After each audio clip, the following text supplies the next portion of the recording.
Hello दोस्तों, स्वागत है आप सभी को आपके अपने यूट्यूब चैनल पे। दोस्तों, कल के वीडियो में हमने बताया था कि अपरमेय को कैसे पहचाना जाता है। तो आज हम जानेंगे कि अपरमेय को कैसे सिद्ध किया जाता है।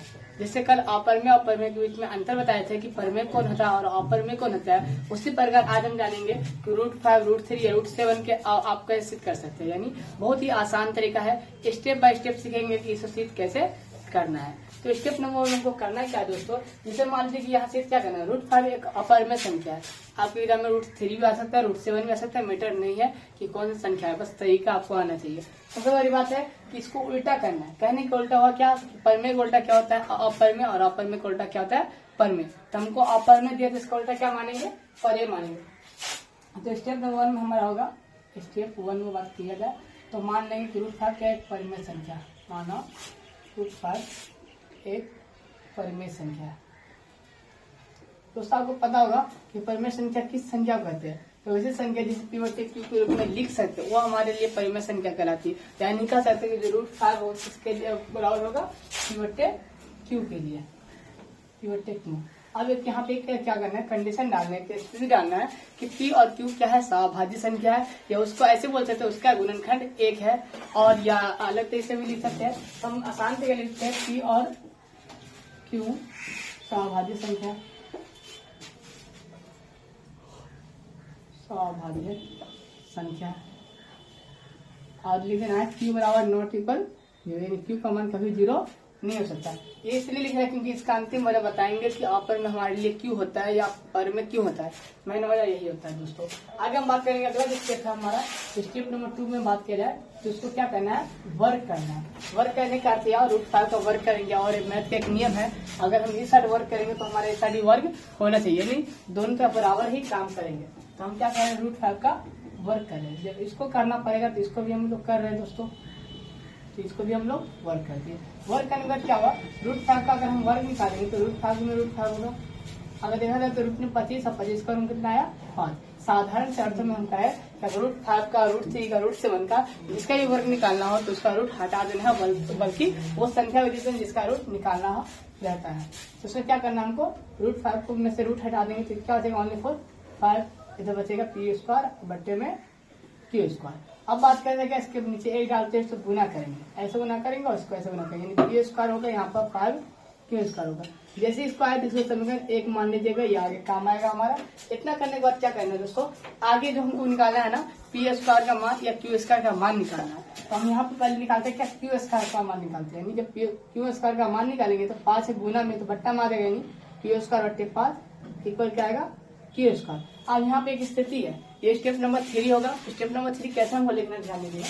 स्टेप 3 में बात करते हैं, स्टेप 3 में बात करते हैं। यहाँ पे एक स्थिति क्या है कि अगर P का वर्ग 5 से विभाज्य है तो P भी 5 से विभाजित होगा। ये हमारा लाइन है। क्यों लाइन है देखिए दोस्तों, अगर 3 का वर्ग बोले तो 9 3 से भाग जा रहा है, तो 3 भी तो 3 से भाग जा रहा है। कहने का बात है 4 का वर्ग 16 क्या जा रहा है, 2 से भाग जा रहा है, तो 4 भी तो 2 से भाग जा रहा है। यानी कहने का अर्थ ये हुआ कि कोई भी संख्या यदि किसी संख्या के वर्ग से भाग जा रहा है तो वो संख्या भी क्या होगा, उससे भाग जाएगा। यानी यदि किसी का वर्ग किसी से भाग जा रहा है तो वो संख्या भी उस संख्या से भाग जाएगा। ये क्या है, साधारण सा अर्थ में आप लोग समझ चुके होंगे। तो यहाँ पर हम लिख देते हैं P का वर्ग 5 से विभाज्य है, इसका मतलब क्या हुआ, P भी 5 से विभाजित होगा। तो हम लोग लिख देते हैं लाइन को, P का वर्ग 5 से विभाज्य है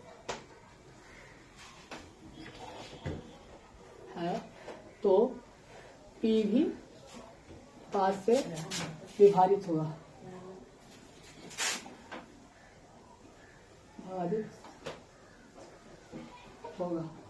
और दोस्तों एक और सवाल हम बात करते हैं आप लोग से। अगर मान लीजिए कि 15 3 से भाग जा रहा है, लेकिन क्यों जा रहा है, आखिर से कोई ना कोई वजह होगा। जैसे मान लीजिए P का वर्ग 5 से विभाजित हो रहा है तो P 5 से विभाजित होगा। जैसे 15 3 से विभाजित जा रहा है तो मतलब क्यों जा रहा है, उसका वजह बता दे दोस्तों। अगर 15 गुणनखंड करेंगे ना आप, इसको गुणनखंड करने में देखिएगा 1 न 1 3 जरूर होगा। अगर मान लीजिए हमारे पास 8 किससे भाग जा रहा है, 4 से, मान लीजिए 4 से जा रहा है तो जो 8 गुणनखंड करेंगे तो 1 न 1 4 जरूर होगा। देखिए 2 गुने 4। अगर मान लीजिए 15 5 से भाग जा रहा है, इसका अर्थ क्या होता है कि 15 गुणनखंड में 1 न 1 5 होगा। 15 करेंगे तो 3 5 15। कहने का अर्थ ये हुआ जो भी संख्या किसी संख्या से भाग जाएगा तो उसका मतलब ये है कि वो संख्या उसमें मौजूद होगा, किसके गुणनखंड में। जैसे मान लीजिए 15 3 से भाग जा रहा है तो 15 गुणनखंड में एक ने 3 जरूर होगा। जैसे मान लीजिए यहाँ पर 3 है, अगर 15 5 से भाग जा रहा है तो कंफर्म है कि उसके गुणनखंड में क्या है, एक ने 5 है। हम यहाँ पर क्या लिखेगा कि पी का वर्ग 5 से विभाज्य है तो पी भी 5 से विभाजित होगा। अगर हम यहाँ पर कह दे कि अगर पी भी 5 से विभाजित होगा, इसका अर्थ ये होता है कि पी के गुणनखंड में एक ने 5 होगा, ये कंफर्म है। तो हम मान लेते क्या है, मान लेते हैं जिस प्रकार 15 गुणनखंड में 3 गुने 5 है, एक में 3 है, उसी प्रकार 3 गुणनखंड में क्या है, एक ने 5 है। अब दूसरी संख्या में मान लीजिए 5 है तो इसमें संख्या क्या होगा, तो हमको नहीं पता तो क्या मान लेते हैं, हम m मान लेते हैं। और यहाँ पे ले देंगे क्या है, m पूर्णांक है, ठीक है। हम लोग यहाँ पे क्या करेंगे, m पूर्णांक। इसी लाइन को हम कहाँ उतार दे रहे हैं, इसके नीचे उतार दे रहे हैं, हम मान लेते हैं। इसलिए p बराबर 5m, m पूर्णांक है। तो दोस्तों यहाँ तक आपको क्लियर है। अगर हम बात करें आगे ये स्टेप का, ये स्टेप नंबर 3 था। स्टेप नंबर 4 में क्या करना है, p का मान समीकरण 1 में डालना है। जो p का मान है उसको समीकरण 1 में डालना है। तो हम लोग यहाँ पर आगे बनाते हैं, हमारे पास जगह का अभाव कारण तो इसी में बनाना होगा। तो p का मान समीकरण 1 में,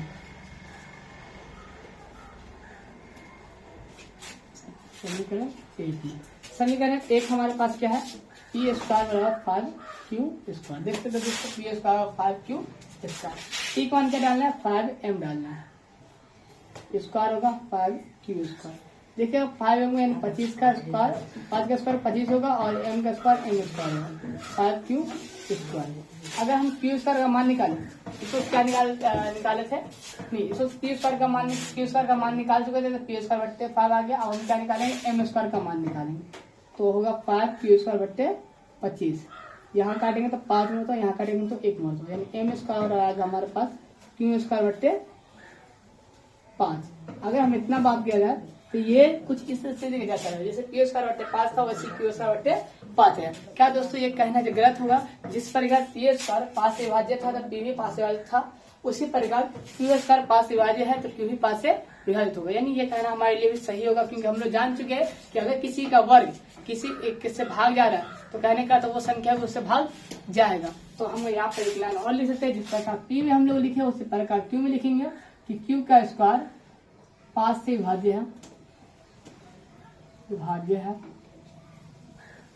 q भी क्या हुआ, q भी 5 से विभाजित होगा। एक लाइन आप लिख सकते हैं। और हम मान लेते हैं, जैसे मान लीजिए कि 5 p का आया 5m आया, उसी प्रकार मान लेते हैं q का क्या होगा 5n मान लेते हैं। तो इसमें कॉमन क्या आ रहा है दोस्तों, तो कॉमन आ रहा है 5। और सबकी सहभाज्य का कहना क्या है कि कॉमन कितना आना चाहिए, 1। इसीलिए कह सकते जो हम लोग निकाले थे ये हमारे लिए गलत निकल चुका है, क्योंकि हम लोग मानते कुछ और है निकलता कुछ और है। इसीलिए कह सकते आगे वाला लाइन लिखाएगा हमारे इसके बाद इसका लिखना है हमारी मान्यता गलत है, इसलिए हम कह सकते कि रूट 5 क्या है, अपर में संख्या।